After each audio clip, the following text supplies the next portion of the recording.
This is Ham Radio Now, episode 273. It is from the ARRL and TAPR 2016 Digital Communications Conference last September in St. Petersburg, Florida. This is from FEMA. Talk from a FEMA official. Go big, go early, go fast, be smart. Yeah, no, I don't have room for all of that down there. I just did the go big part, but that's the official name of the entire talk. I've got to mind my manners. This is a federal case. This is a big deal. I'm Gary Pierce, KN4AQ, your host here on Ham Radio Now. Now, most of you probably know that the FEMA director is Craig Fugate, is a ham, KK4INZ, and you might have come across his talk at the ARRL National Convention 2014. Well, good evening. In 1987, I was a lieutenant with Fire Rescue, and so in that talk, he gave a a lot of background of how he got to be a ham, and he patted us on the head a lot. It wasn't a deeply operational talk, nothing in terms of logistics and how we go about doing our things as hams and within FEMA, but it was a keynote. So at the TAPR Digital Communications Conference, there was another guy from FEMA. May not come as a surprise to know that their chief technical officer, and that is Ted Okada, is also a ham. He is K4HNL. I think the HNL might refer back to his roots in Hawaii. That might be a Honolulu thing. I'm not sure. So he gave the talk at the DCC. It's not a deeply technical talk, and it is also not an operational plan or logistics and stuff like that. But it is not a big pat on the head. It's not just him telling us what a great job we all do. It's more of a high-level overview of a lot of things about ham radio and FEMA. He gets into his own background some, how he got interested in ham radio and then reinterested, kind of thanks to Craig. Little competition for upgrading licenses between him and Craig. So ham radio gets threaded in and out of the talk, and it will end though with a sort of a technical call to action for hams to create and develop technology and software, things like that, for working in emergency communications and with FEMA and things that they do, looking to make our contribution even stronger. He wants to see us innovate. So that is what's coming up in this talk. As usual with the DCC, the videos, they are brought to you by you, but they are brought to you primarily by the hams that contributed to the Kickstarter that got me down there. And in that Kickstarter, I have the 3 corporate contributors, and they begin with TAPR itself. I'm still doing the Pandora HPSDR. Let me look at the conferences there for TAPR for a second. Okay, you can see they along with the ARRL, sponsor the Digital Communications Conference. This is from the last one back in Florida, but the next one they're thinking is going to be out west. Leaning toward Seattle again. Very successful conference out in Seattle a couple of years ago. They're leaning that direction. They haven't made up a decision yet, and they won't for some months, but you'll find out about it. But that's the direction they're leaning. And so they are sponsoring the videos as well as one of the corporate contributors. So if you are interested in anything digital in ham radio, and I suppose you are if you're watching these programs, stop by TAPR, tapr.org, and they would encourage you to become a member and support all of the stuff that they do. Second, we found this guy. It is Chud. And so thanks to a corporate underwriter, Chud is from Node Systems Limited. His call signs are M1 PUP, Mike 1 PUP, Papa Uniform Papa, and 2E1 BXW. Chud is London-based in the UK. He works on worldwide projects, providing technical project management, design, and build in telecommunication systems, security systems, SCADA, command and control systems, mostly in the police, ambulance, and rail sector. And this is his Twitter page, good place to find him. You can contact him by email. It would be Chud, C-H-U-D, at nodesystems, NODESYSTEMS.co.uk. Or you can follow him here on Twitter at Node Systems. So thank you, Chud. Sorry we missed you for the first round of programs, but glad we got you in on this one. And finally, we had that fella that recommended that you give a kid a book. He wanted to be anonymous as to who he was, but his idea was to promote getting young people into ham radio. And he said, maybe give them a book. Well, I went and did a program about that.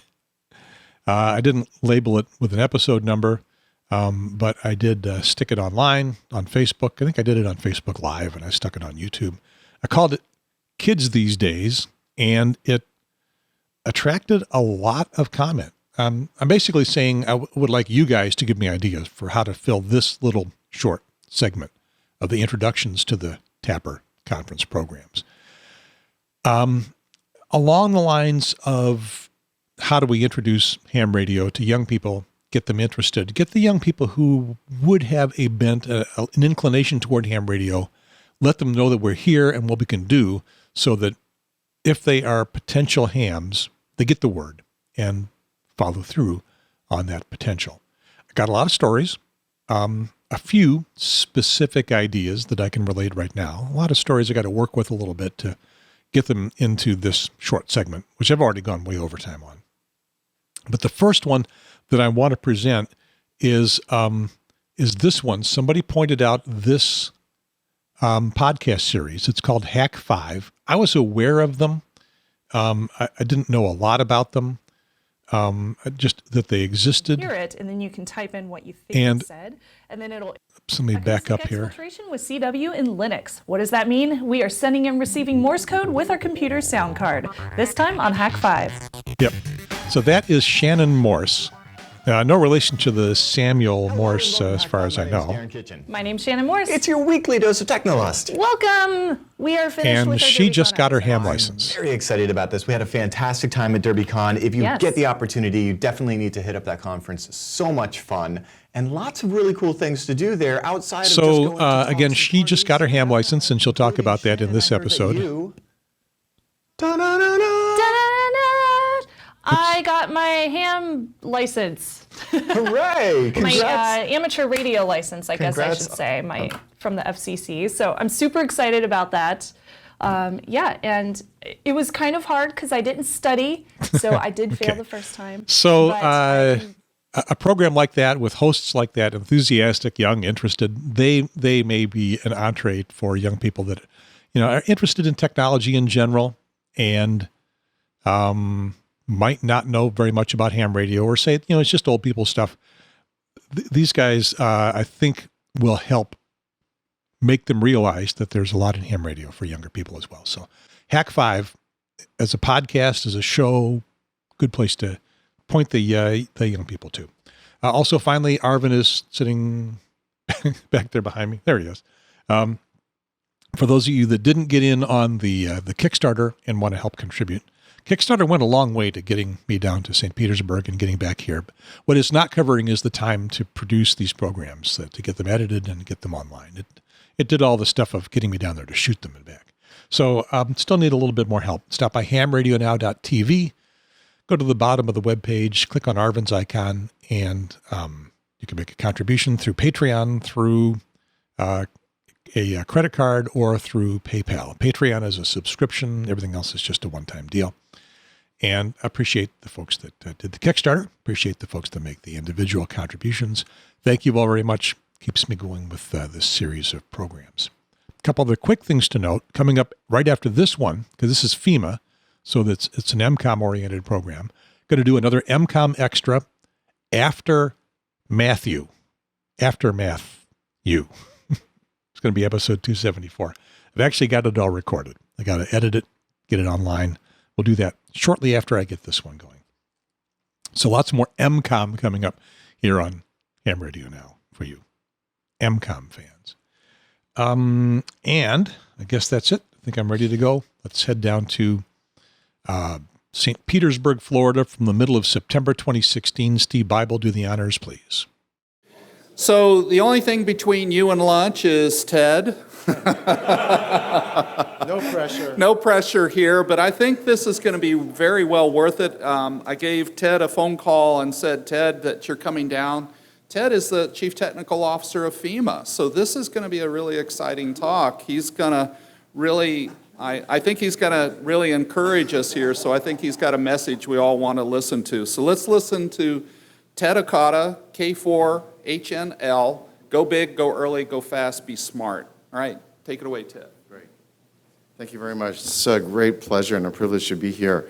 I've brought one of my colleagues here. This is, there are a couple of conferences every year that I enjoy going to, and some are memorable. This year, it was the American Meteorological Society's conference on hurricanes and tropical weather in Puerto Rico, and it was really, you learn a lot about this. And you know, there's this whole thing that we've always felt important when you are within FEMA, you know, having to deal with multiple hazards that are out there, which is, you know, looking for folks that are fundamentally curious about the natural world. And so we are trying to kind of encourage that within the agency itself. I kind of value that as well as with another sort of character quality, which is compassion. Those of us who join FEMA, we're expected to, you know, be compassionate to those who are suffering a disaster. Just thinking recently in Baton Rouge with the significant flooding that was out there, I was immediately there soon after the flooding. So it's a great privilege to be here. I'm K4HNL. Like a lot of amateur radio operators, I'm a lapsed ham. And back in 1977, I was KH6IPW and took my test at the FCC office with a cassette tape and made novice. But just like a lot of hams, you know, it lapsed, and I got enamored with technology, and I ended up actually getting into disaster response and helping with, in particular, drought and malnutrition in sub-Saharan Africa. So that's kind of where I got started, as well as around the world with 2 nonprofit organizations. So my background's actually in public health and in this field called child survival and maternal child health nutrition. But it was kind of interesting because as it goes in your career path, you end up seeing how technology can fundamentally help in situations and disasters where it can make a difference. And so I ended up working for 2 startups, and then one that got acquired by Microsoft. I ended up working for the Chief Technology Officer of Microsoft and ran something called Microsoft Humanitarian Systems. And so the first slide is just a little bit of a quick speed ahead on what I did. So this is a particular thing that we did. We did sort of R&D on how to help synchronize software and collaboration software during the Pakistan earthquake that was in 2005 in Kashmir. Later, you know, in this particular disaster, and there are some sort of overtones with how we actually do disaster management in the U.S. One of the things we are supporting the state of Louisiana, for example, in Baton Rouge, is to encourage this thing called shelter in place. And that is, in fact, what they did here during the earthquake. This is the onset of winter. And you can see the tents, because a lot of the dwellings were uninhabitable. But as long as you can stay near your home and, in effect, shelter in place, the UN had this particular project called One Warm Room. You know, if you had a collapsed structure, if you just had one wall in your structure that was okay, you could actually build, you know, some lean-to siding and actually shelter for the winter. So it's some of the significant damage that occurs in a seismic event of the magnitude. Killed about 8,000 roughly in Kashmir. Was Pakistan's largest earthquake. And it was kind of interesting because there are things that even the international relief system still learns to this day. Here's a camp that has sort of a rigid line of tents. This is outside of this particular city in Kashmir.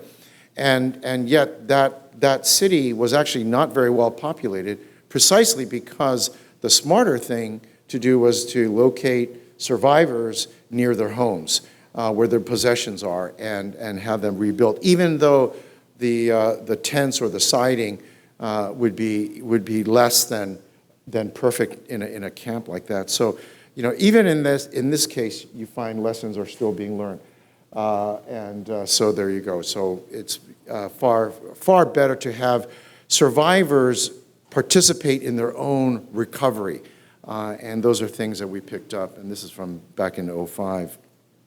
Later, Hurricane Ike hit Texas, and this is in Galveston. I had the privilege of going there with a disaster response team. There are farms in Galveston Island. It's not just a resort island, and so some of these cattle kind of broke free and were kind of wandering the streets with these very nice beach homes and vacation homes, and got a lot of really realization that emergency management is very, at least in this nation, and is very ground up. We call it organic, the organic authorities of local governments. So fire departments play such a huge role. They are the very atom of emergency management. So it's not like big government sweeps in and solves the problems, but it's often your local authorities are the best. And so we ended up supporting them in this particular disaster. Okay, hopefully we can do the next one. Staten Island, this was the Sandy superstorm event. You had hurricane force winds, but it was technically categorized as a storm. But this was particularly the hardest hit area in the New York region. This was in the New Dorp area, which is a part of Staten Island between, if you know Staten Island well, it's Father Capodanno Boulevard and Highland. In that area, in the New Dorp High School, in this particular area, got particularly hard hit. So we've been learning ideas about the fact that, very rarely, and I know the classic case is big government tends to just plod slowly, but in the case of FEMA, when you think about things that are innovative, those lessons are best learned in the field. And so when you have, we've had a particular drought of significant disasters in the case of, at least in hurricane disasters, we get plenty of them at FEMA, from fires to floods with hundreds of activations a year. But in terms of the really big, memorable ones that really shake the nation, like the recent Baton Rouge event, you find in the press folks talking about hurricane amnesia, for example. We haven't had a really big one along some of the hurricane bases along the Atlantic and Caribbean coast. And that challenges even us as a government organization to remember that as we build big systems, we really need to make sure that they work in the field. Let me just see if I can advance here. Let's see. If not, I'm going to use this space. This is the Far Rockaways and some of the damage that occurred to the boardwalk. The force of water is powerful. And so we tend to underestimate, we think of very large storms, but even minor floods can cause millions of dollars worth of damage and really disrupt a lot of lives, as we've seen in Baton Rouge. All right, I'm a ham though, and I got back into it. The administrator of FEMA, Craig Fugate, KK4INZ, who did this amazing speech at the 100th anniversary of amateur radio, he and I, he got his technician's class exam, and he tells a story about experimenting with crystal sets. And I said, gosh, I was one back in '77. I've got to do this too. So I picked up technician, and I got general, then he got general, and I picked up extra, and I know he's about to get extra at some point very soon. And it's been a wonderful 4 years because amateur radio operators really are such a significant part of what Craig calls the whole community. And I'm going to illustrate a number of things. So this is my little workshop, small area. I do also use remote rig around the house, and it's a little Kenwood 480 SAT. I love wire antennas. I remember putting up one, and it's amazing, 100 watts, and I got Cape Town, South Africa on 20 meters when the bands were really opening up one afternoon. It was so wonderful, and we traded cards. I've got beautiful spruce trees in my backyard, so I tell everybody I don't see trees, I see antennas. And actually there's a modified G5 RV actually right on the tree where the sun is creeping out. So I just love this hobby, and this is my greatest achievement as a ham. It's a coaxial air balance, a 9-to-1. I used an Italian design, but I'm really proud of that one. And it works well. It's really great. It goes into 450 ohm ladder line into another dipole. I love it. So the physics of ferrite core saturation. So I've got an Elmer Lee KD4RE who taught me about that ferrite cores do saturate even at low power. So, so he said use an air balun, and I learned a lot of lessons there. So in disasters, oh no, one more slide. So I thought that for the rest of my ham life, I'm just going to do QRP all the way. I just love the ethos. I love that guy who does QRP with a bunch of goats up in some mountain in Arizona. You can see his videos on YouTube. I loved all that. So I said, after I pass extra, what I'm going to do is get Dave Rutledge's Caltech electrical engineering class. And that's a textbook. It's no longer in print. So I picked it up. And while you take that class or you do the book, you build a NorCal 40A. So I thought this was going to be the rest of my ham career for the rest of my life. And I was just, get back into CW, get my speed back up, and just do low power.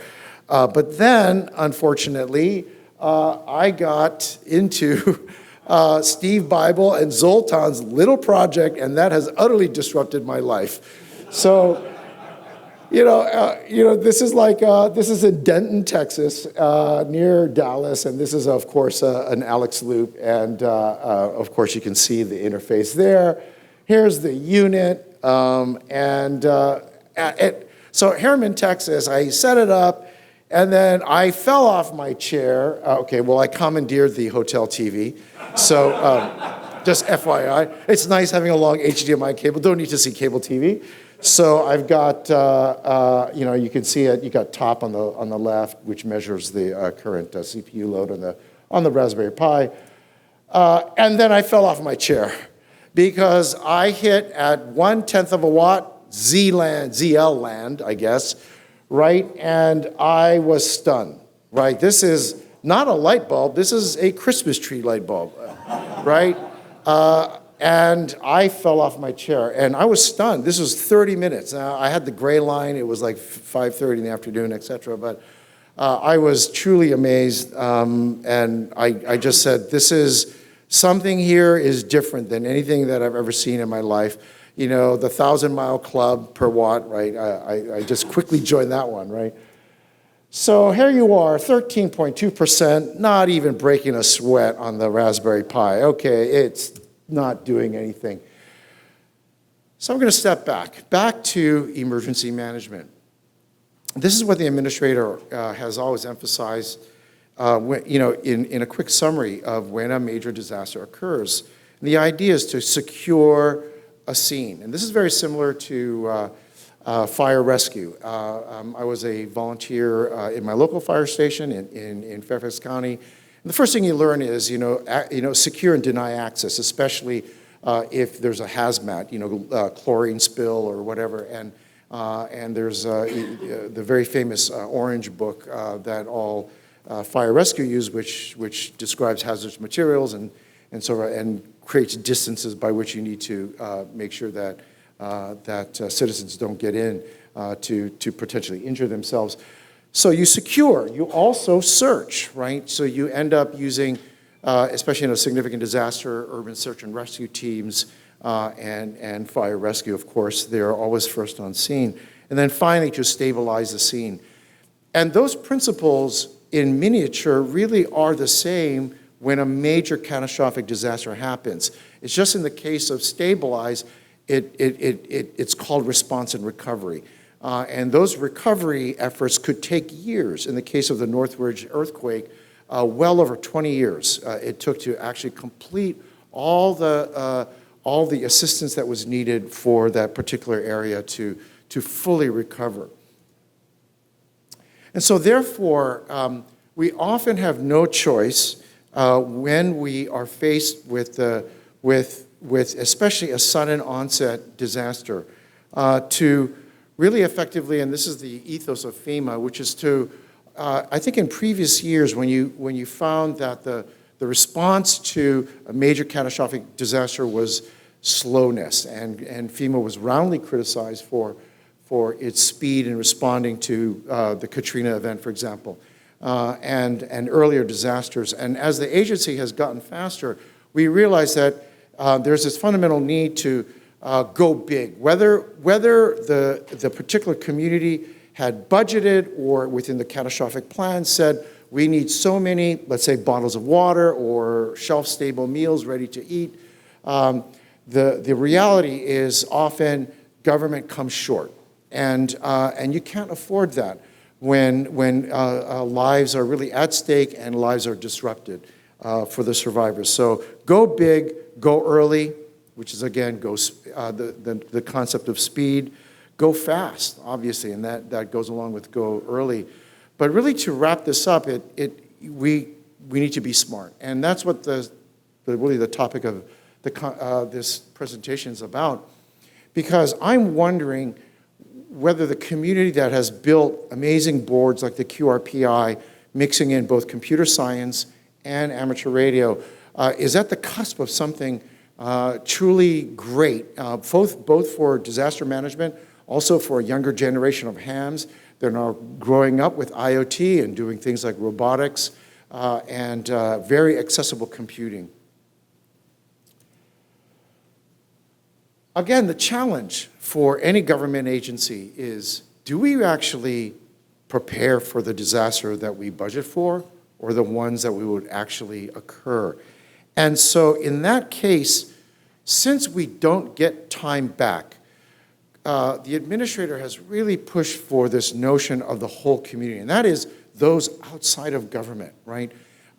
Because we live in a great democracy and we have the 10th Amendment, and we tend to support by statute survivors and first responders, which means our support for governors and states as our highest priority. We support this notion of the whole community. And so therefore, volunteers are not a liability.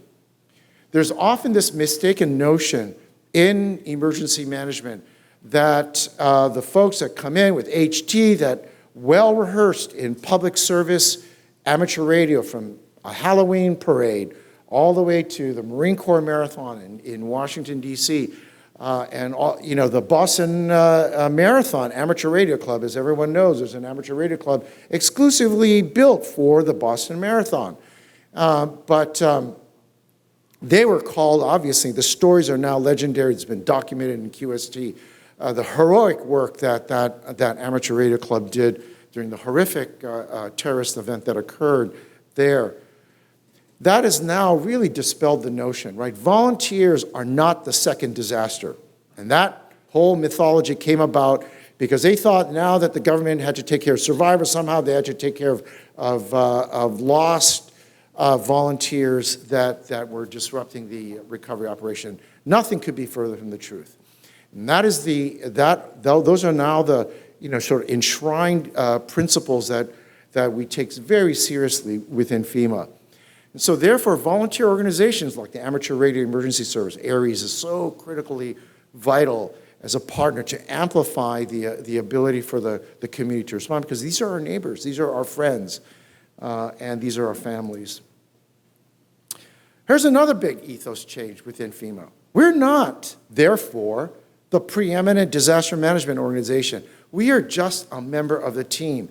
And this notion that has often preceded this concept, often that we're told, failure is not an option.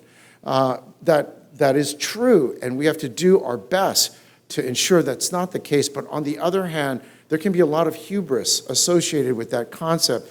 In the end, we really do just support states, cities, and individual fire departments, which are really at the heart.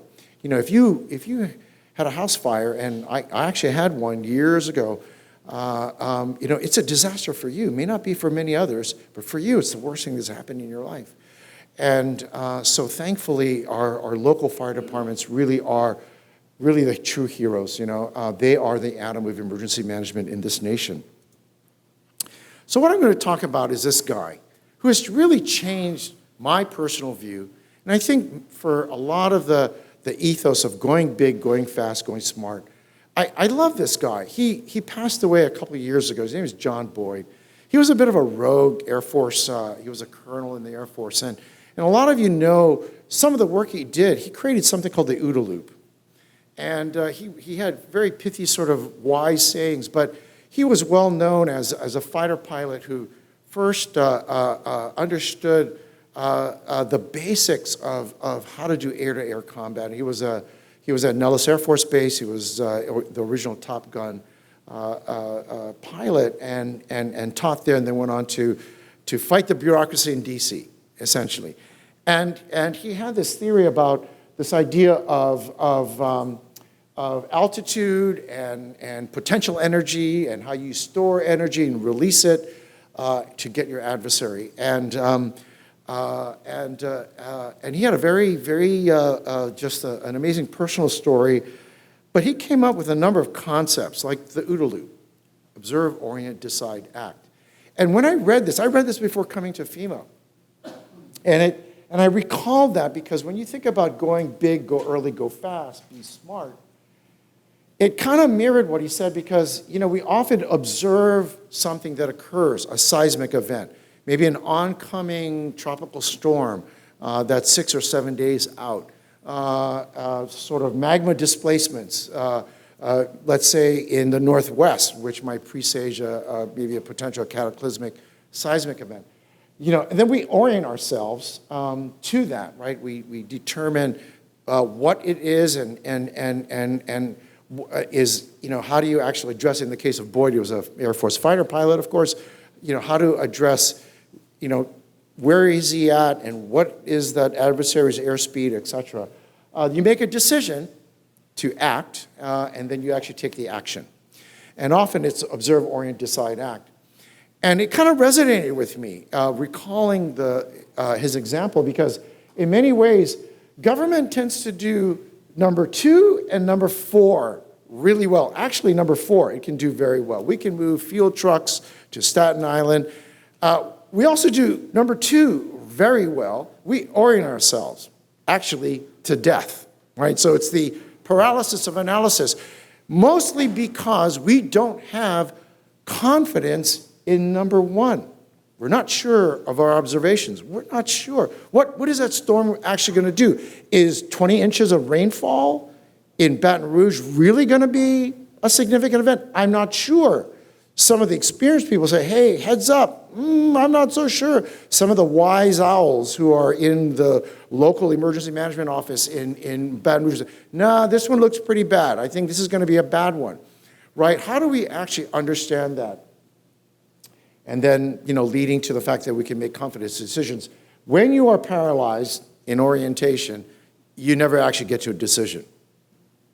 You decide late, and then if you are late, that is, that's not a great outcome. And is that outcome really going to support survivors? And that is central to his thinking. So applying that to emergency management, we said you observe. You have an event characterization, so it's an oncoming storm. For us, we look at consequence models. If this hits at this probabilistic inundation surge, let's say here in Tampa, and I'm going to be showing you a slide of the Hermine event, I can't even pronounce that name, the Hermine event. What will it actually do? How many people do we need to potentially evacuate? When? Do they need water? Where are the potential shelter areas?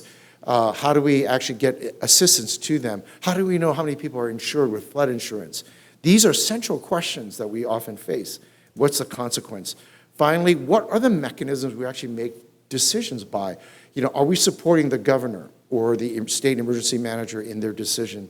And then finally, when we take an action, let's say to get the Army Corps of Engineers out and deployed, and to support the governor, there's this unfolding environment. And that's what Boyd really looked at, and this is how we would apply that potentially. So in effect, let me just go backwards actually. I just want to sit on that for a second.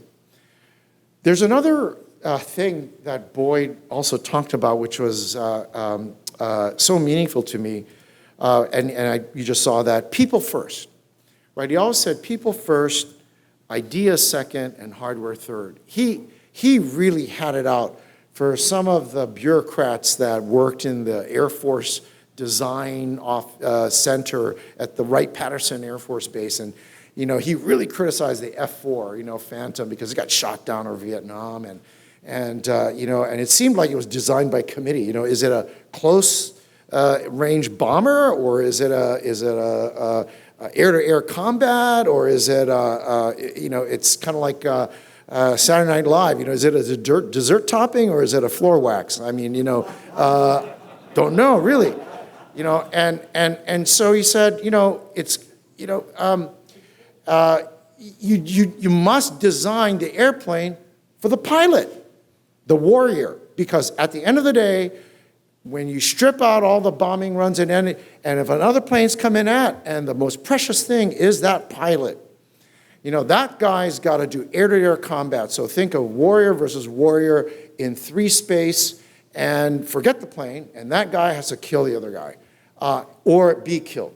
And unfortunately, that's the nature of warfare. So he said, build it around people. People first, idea second, hardware third. And isn't that so unlike government? It's always the hardware. It's always the shiny object. It's always about the technology, never about the outcome and the result. So therefore, what are the outcomes? We need outcomes for survivors. They are what matters. They are those that this government was sworn to protect and to help in a catastrophic disaster. What are the policies, at least for government, that encourage that? And finally, what are the processes? And that's how we particularly map that. And that's kind of inside ball, but that's kind of how we view it inside. We kind of look at this then this way. If we produce outcomes for survivors and look at the decisions that are made, people, ideas, and hardware, we often look at decisions that, user experience under stress, looking at analytics. Better to build these in the field where the survivors actually are. Data, freeing the data, and developing sensors that could potentially help them. I'll just let you take a look at this a little bit. It's kind of a shortcut, but effectively looking how do we have better event characterization. Okay. This is a particular example. I know my time's kind of running short because I want to get to the real technical heart. We actually build sort of decision tools that take the tool out of the hands of some of the technical subject matter experts and put it in the hands of regional administrators and governors and state EMA directors, and this is one example. In the case of Hermine, we actually mapped a potential inundation hazard on top of potential populations and to help decision making. Looking at particular resources, meals, and shelter population. And so these things tend to aid that decision making. We also open the data up. I run a particular project called OpenFEMA, and those are open API data feeds that we do. So anyway, a strategic inflection point on sensors, getting back to the point of event characterization. To recap Boyd, right? Event characterization, consequence model, deciding, and acting. Is it time to think low and slow? So you look at an event characterization for floods. Could we precisely measure the flood extent over an existing building footprint? This is the hardest problem FEMA or most emergency managers have to deal with often. A lot of hard problems, but this particular one touches so many types of hazards in the floods that come regularly, which is how to actually look at the building footprint and what is the extent of the flood and knowing that very quickly so we can send help. So flash flooding in urban areas tends to be a very difficult problem. So when we ask the question, what does a smart city really look like? Potentially it's this. What if we had sensors that lie dormant but able to quickly characterize an event? So low power, inexpensive, and ubiquitous. Sensors that don't say much, low speed rate, as event characterization does not require verbosity. Sensors with long haul, low frequency with long distance reach back. And Craig said, you know, you don't need much data, because he said, what if we use the Waffle House Index? And everybody knows what the Waffle House is, and they stay open. They've got kind of a red, yellow, green index. If it'll stay open, it's green. If it's flooded and power's out, it'll still open. They've got this huge, wonderful emergency management ethos that they will actually get a gas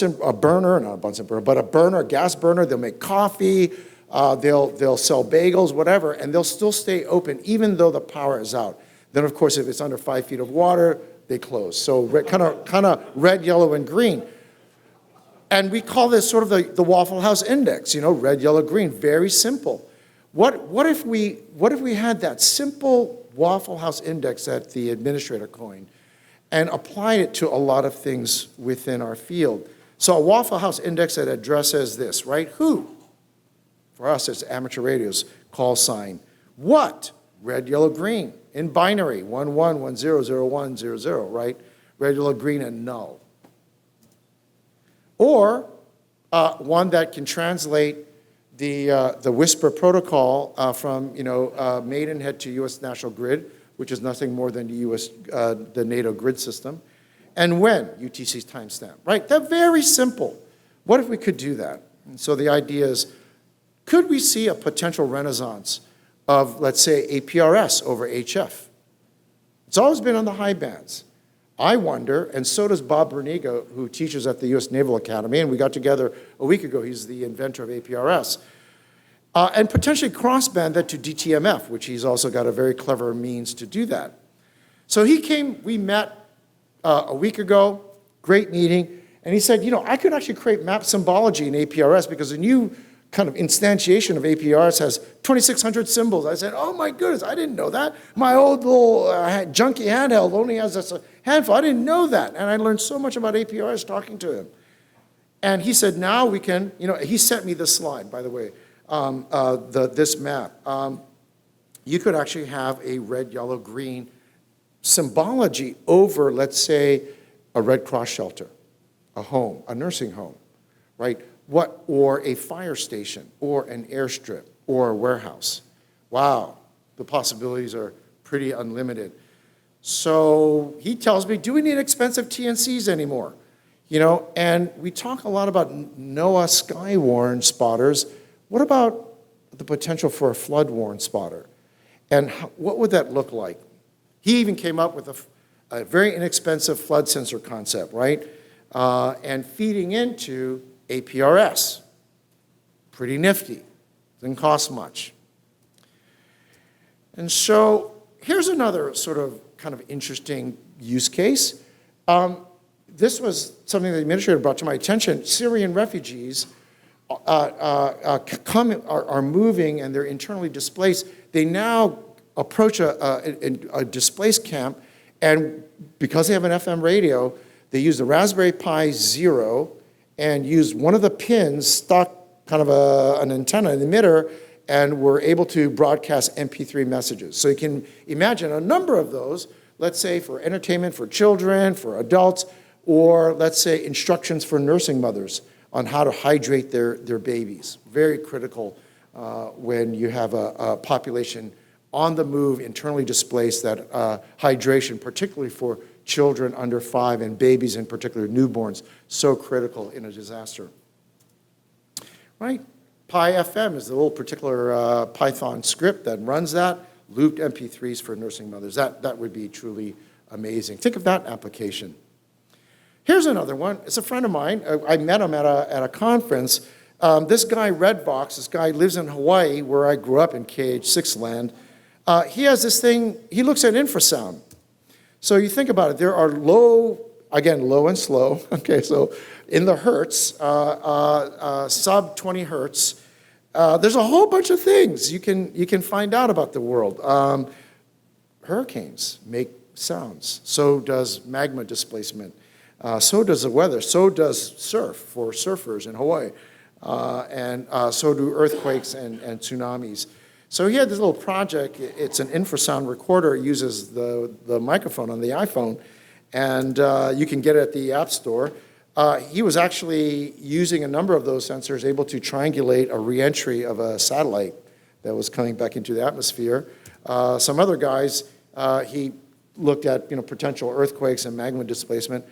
What would it be like if you had passive audio sensors that could also be detected? He's got a little network of things there. All right, summing up. We love reliable Manhattan technique. That's tried and true. Everybody loves Manhattan. Quick and dirty, works all the time. That's really the ethos of us as makers, the original makers, amateur radio. Okay, now we're accessing PCB, right? So Express PCB, we love that, and Tapper is really at the forefront. I'm now scratching my head about something, because perhaps low and slow drives us to a future of small batch chip foundries, okay? So what do I mean by that? Right now in semiconductors and this concept called system on a chip, or SoC, right? The big four out there. You got Intel, Samsung, TSMC, Taiwan Semiconductor, and Global Foundries, right? You have a few others, TI, Micron, a whole bunch of others. But I'm wondering whether the market potentially with just-in-time processing allows for potential small batch fabrication, since we are talking about going low and slow, right? So we, from 200 nanometer design to now 10 and 10 less than 10 nanometer design, is it possible to wrap it all up in very large scale, but low power in small batch products, with an AD little piece module there, kind of an SDR based on FPGAs, or other pieces like that? I don't know. I'm just asking the question. I wonder. And I wonder if Tapper will be really a place where you're seeing the perfect storm with kids coming up in amateur radio, experimenting with IoT, as well as the public service interest in terms of disaster management.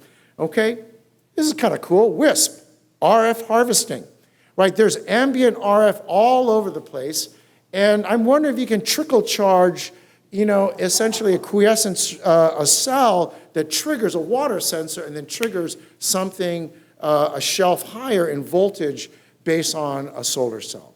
Okay, so I'm wondering. So here's Bob Bruniga again, DTMF to APRS. You could have a little HT with a mesh set of sensors potentially, all controlled through DTMF and APRS. I'm just wondering. Potential lines of experimentation, I'm going to quit right here. Low power, right? Quiescent Wacom power using RF harvesting, potentially triggering secondary cells in a peer-to-peer mesh architecture fed through ambient power, right? Should we fabricate small batch SoC chips as a community?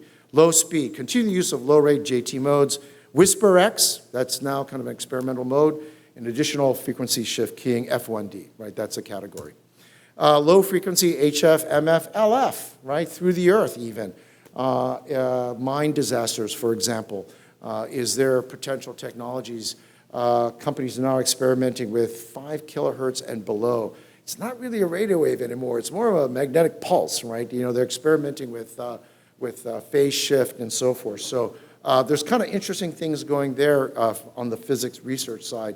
Finally, low to the ground, impact zone outwards, right? It's not that the big internet is going to a disaster site. It's the opposite.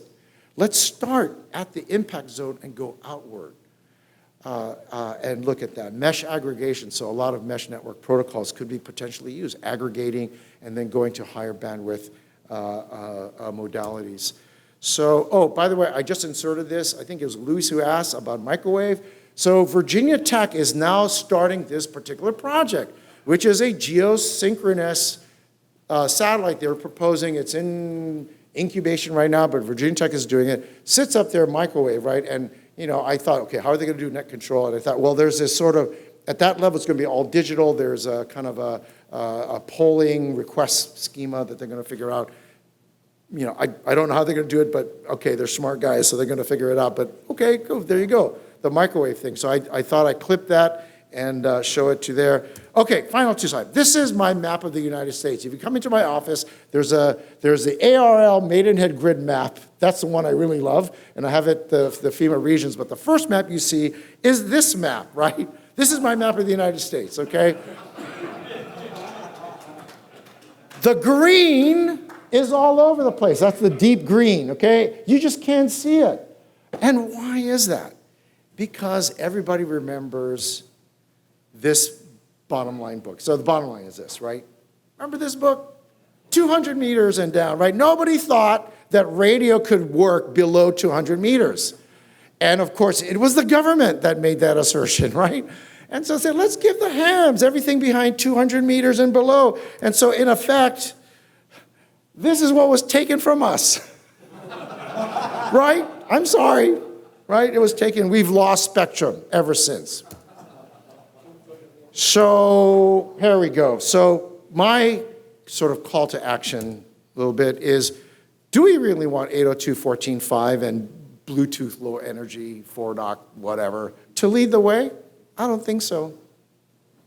I think the opportunities are great. Like 200 meters below, amateur radio will lead the way once again. Amateur spectrum is a national treasure. You know, you hear Ken Burns say, you know, America's national parks are America's national treasure. I think this is close to number 2. And amateur radio will always lead. The original makers, the original innovators have always come from this space. I'm proud to be a ham. I'm proud to get my ticket back. Now that I got extra, now I can go make my NorCal 40A until I exhaust myself of all the JT modes because he's such a wonderful man and he made such a major contribution to science and amateur radio. So Joe Taylor is a wonderful guy, and Craig Fugate, who taught me everything about emergency management in the United States. So I owe him much. So thank you very much. Thanks.